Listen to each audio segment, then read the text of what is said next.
स्वागत है आपका द फैक्ट्स बिहाइंड में। मैं हूं अफ्ताभी आलम और आज हम लोग जिस टॉपिक में चर्चा करेंगे वो है ईरान का फॉरेन मिनिस्टर ने कहा है रिसेंट वॉर के बाद वो लोग का न्यूक्लियर प्रोग्राम में कुछ डैमेजेस हुआ है, लेकिन वो लोग गिव अप नहीं कर रहा है। वो लोग कंटिन्यू न्यूक्लियर प्रोग्राम चालू रखेगा। ये सुनते ही डोनाल्ड ट्रंप गुस्सा हो गया। वो लोग फिर वार्निंग दे दिया ईरान को, ये वो लोग गिव अप नहीं करेगा, वो न्यूक्लियर प्रोग्राम बरकरार रखेगा तो फिर से हम लोग न्यूक्लियर स्ट्राइक कर सकते। तो इसी टॉपिक में आज हम लोग डिस्कस करेंगे। मेरे साथ है आज का गेस्ट औतुंगा। तो औतुंगा, आपसे मेरा पहला क्वेश्चन है, ट्रंप ने ईरान को फिर से वार्निंग क्यों दिया? आफ्ताब देखिए, ये तो वार्निंग मिलने वाला था। और जैसे हम लोग को पता है कि लास्ट अगर हम लोग 30 इयर्स को देख ले तो इसराइल की तरफ से स्पेशली बेंजामिन नेतन्याहू अपने तरफ से हमेशा हाईलाइट किया है कि ईरान जो है वो अपना न्यूक्लियर प्रोग्राम जो चलाते जा रहे हैं और कभी भी वो लोग इसमें सक्सेसफुल हो जा रहा है, हो सकता है। तो ये जो स्टेटमेंट है ये आज नहीं, बहुत सालों से ही हम लोग को सुनने मिल रहा है और बहुत बार इसराइल की तरफ से हो या फिर यूएस की तरफ से हो, ये ऐसा स्टेटमेंट हम लोग को सुनने को मिलता है। इस बार ये जो लिमिट था ये कुछ बहुत ही करीब चल गया था, क्योंकि जो एनलाइनमेंट हो रहा था, क्योंकि जो यूरेनियम का एनरिचमेंट हो रहा था वो बहुत ही करीब पहुंच गया था, ऐसा कहा जा रहा है। जिसके वजह से ये पूरा जो इसराइल और ईरान के बीच में जो कन्फ्लिक्ट है इस लेवल पे आया। तो अब जो क्वेश्चन है कि ये जब अटैक हुआ था उसके बाद से हम लोग देख रहे हैं कि डिफरेंट जो मीडिया है वो अपने तरफ से डिफरेंट क्लेम कर रहा है। कुछ कुछ मीडियाज है जो लोग कह रहे हैं कि ईरान का ये जो प्रोग्राम था ये पूरा खत्म हो गया है। कुछ कुछ मीडियाज है जो लोग की तरफ से स्टेटमेंट आया है कि भाई ये जो प्रोग्राम है इसमें कुछ भी असर नहीं हुआ है, ईरान को काफी ज्यादा टाइम मिल रहा था, इसके वजह से उन लोगों ने यूरेनियम जो था उसको दूसरा लोकेशन पे भी ले गया है, जिसका बहुत सारे ट्रक्स जो जा रहे थे वहां से ऐसे कुछ सैटेलाइट इमेज भी मिला था हम लोगों को देखने में मीडिया में। ऑन द अदर साइड, अभी जब ये स्टेटमेंट सामने आ रहा है, इससे पहले हम लोग देखे कि यूएस का कहना था कि ईरान अगले एक पर्टिकुलर टाइम तक अपना इसको लेके कुछ सोच नहीं सकता या फिर कुछ कर नहीं सकता।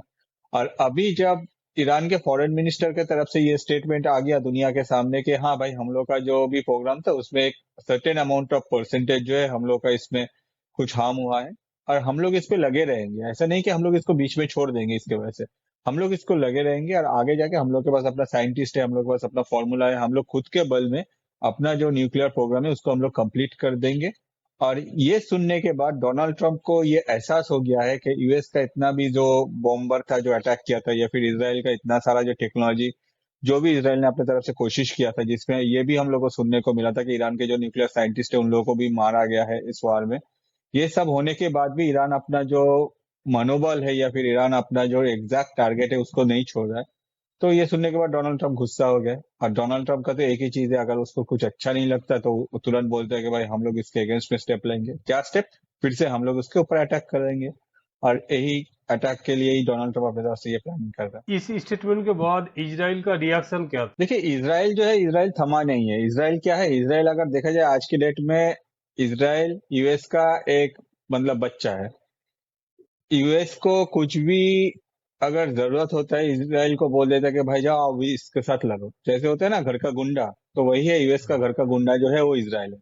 वो जाके अपने तरफ से लड़ता है, उसके पास नो डाउट टेक्नोलॉजी है और उसको जो फंडिंग का जरूरत होता है या फिर उसको जो बैकअप का जरूरत है वो यूएस अपने तरफ से प्रोवाइड करता है।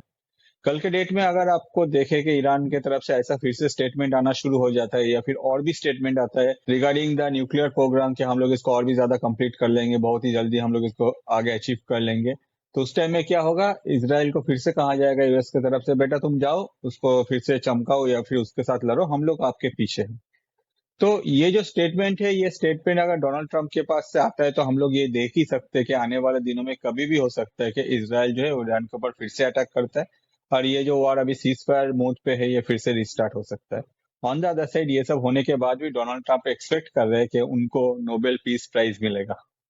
क्या आपको लगता है सच में फिर से न्यूक्लियर स्ट्राइक का खतरा है? न्यूक्लियर स्ट्राइक का खतरा नहीं है, अभी जो वार है ये जो मतलब ये इसराइल वर्सेस ईरान जो है ये फिर से स्टार्ट हो सकता है, मगर उसमें न्यूक्लियर स्ट्राइक नहीं किया जाएगा, क्योंकि ऑलरेडी उन लोगों के पास जहां अटैक किया जाएगा वहां सबको पता है कि ऑलरेडी लेवल तक एनरिचमेंट यूरेनियम ऑलरेडी वहां है। तो अगर वहां अटैक किया जाता है तो हो सकता है कि वो एक नेक्स्ट लेवल के वहां हम लोग को देखने को मिले कि कुछ बहुत ही बड़ा धमाका हो जाए। तो इसीलिए न्यूक्लियर स्ट्राइक नहीं किया जाएगा, मगर दूसरा जो बॉम्ब है या फिर दूसरा जो मिसाइल से वो सब यूज किया जाएगा। आपको नहीं लगता है डोनाल्ड ट्रम्प जल्दबाजी करता है, कुछ बात हुआ संग संग स्टेटमेंट दे देता है, रियल फैक्ट्स क्या है, कुछ भी ईरान का फॉरेन मिनिस्टर एक स्टेटमेंट दिया, लेकिन फैक्ट फाइंडिंग बोल के तो कोई चीज होता है, संग संग डोनाल्ड ट्रम्प भी एक तो वार्निंग स्टेटमेंट दे दिया, ये क्या सही है? आपको क्या लगता है? देखिए आप तब ये एग्जैक्टली होता है एक्सपीरियंस। मतलब वही बात है कि अगर आपको जितना एक्सपीरियंस है आप उस तरह से रिएक्ट करोगे। अगर वर्ल्ड हिस्ट्री में देखें, मैं आपको हमेशा बोलता हूँ कि आज के डेट में क्या, अगर हम लोग वर्ल्ड हिस्ट्री में देखें तो हम लोग पुतिन को एक ऐसा लीडर जानते हैं जो अपने तरफ से उनको पता है कि कब उसको कुछ बोलना है, कब उसको कुछ करना है, या फिर कब उसको कुछ करना ही नहीं है, पूरा जो है इसको इग्नोर करना है। On the other side Donald Trump जो है वो है व्यापारी। उनको लगता है कि भाई कुछ भी करने से पहले उसको अगर व्यापार करना है तो उसको प्रमोशन चाहिए, उसको एड चाहिए, उसको हमेशा लाइमलाइट में रहना चाहिए। तो ये जो चाहा है इसके वजह से वो यूएस के जो प्रेसिडेंट है वो इसको मतलब उसका वो जो चाहा है वो बढ़ गया है, जिसकी वजह से अब अगर कोई भी कुछ बोलता है डोनाल्ड ट्रम्प उसको लेके काफी इंटरेस्टेड हो जाता है और वो अपने तरफ से उसको रिएक्ट कर लेता है। अब ये जो अगर आपको एक्सपीरियंस है, आपको पता है कि भाई मतलब अगर आप कोई भी गली से जा रहे हैं, कोई भी कुछ बोल रहा है, अगर आप उसको रिएक्ट कर लेते तो पता है आपको ये कैसा होता है। ऑन द अदर साइड किस में आपको रिएक्ट करना है या फिर रिएक्ट करना नहीं है, और किस में आपका जो एक्शन है वो बात करेगा। ऐसा नहीं कि आप सिर्फ मुंह से बोलोगे। हर चीज जो है वो आप सिर्फ मुंह से बोलने से नहीं होता, किसी किसी को समझाना भी पड़ता है कि बेटा तुम ये सब जो बोल रहे हो ये देखो ये तुम्हारा औकात है। तो ये जो सोच है ये अंदर आने में या फिर ये मैच्योरिटी आने में भी टाइम लगता है। अगर इस हिसाब से अगर हम लोग देखें तो वर्ल्ड के डिफरेंट जो लीडर्स है वो डिफरेंट तरह से परफॉर्म करते हैं, डिफरेंट कंट्रीज भी।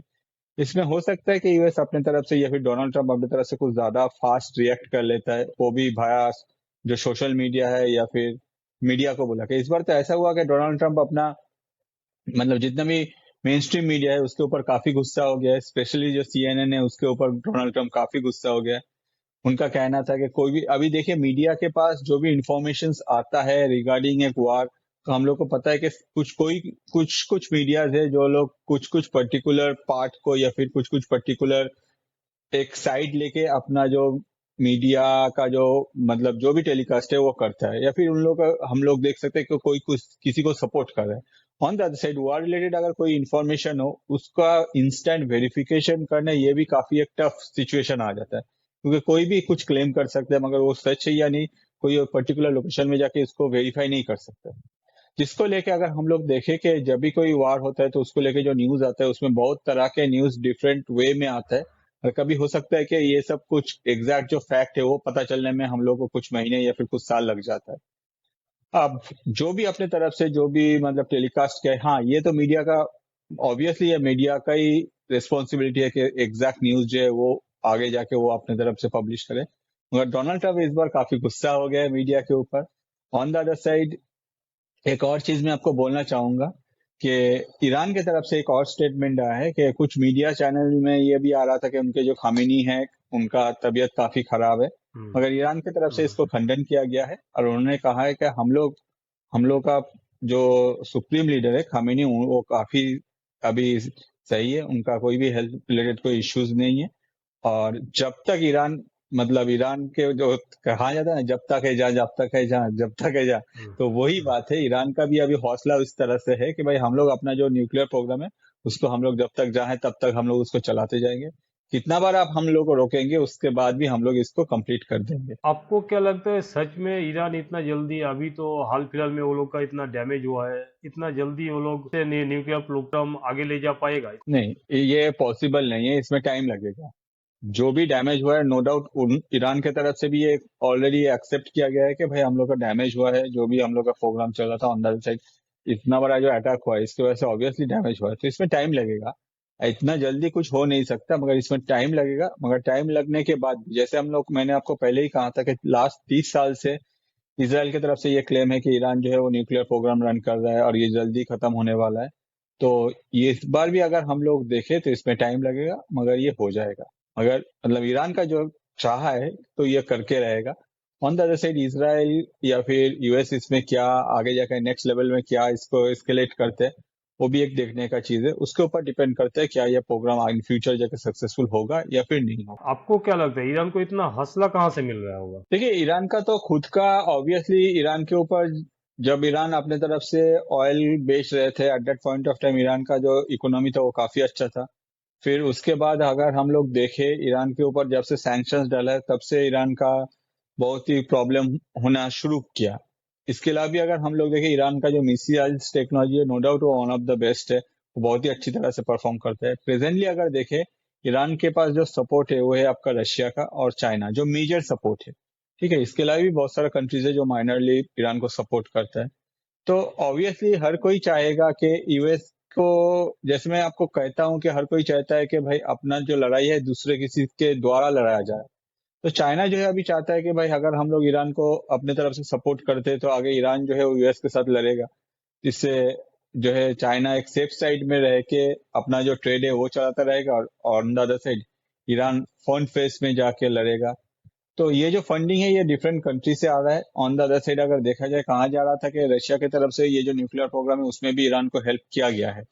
अब कितना सच है ये एग्जैक्टली पता नहीं है, जिसके वजह से ईरान जो है, ईरान इतना कॉन्फिडेंट है कि भाई हम लोग इसको इतना जल्दी छोड़ने वाले नहीं है, हम लोग इसको नेक्स्ट लेवल पे ले जाएंगे और अपना जो भी चाहे वो हम लोग कंप्लीट करेंगे।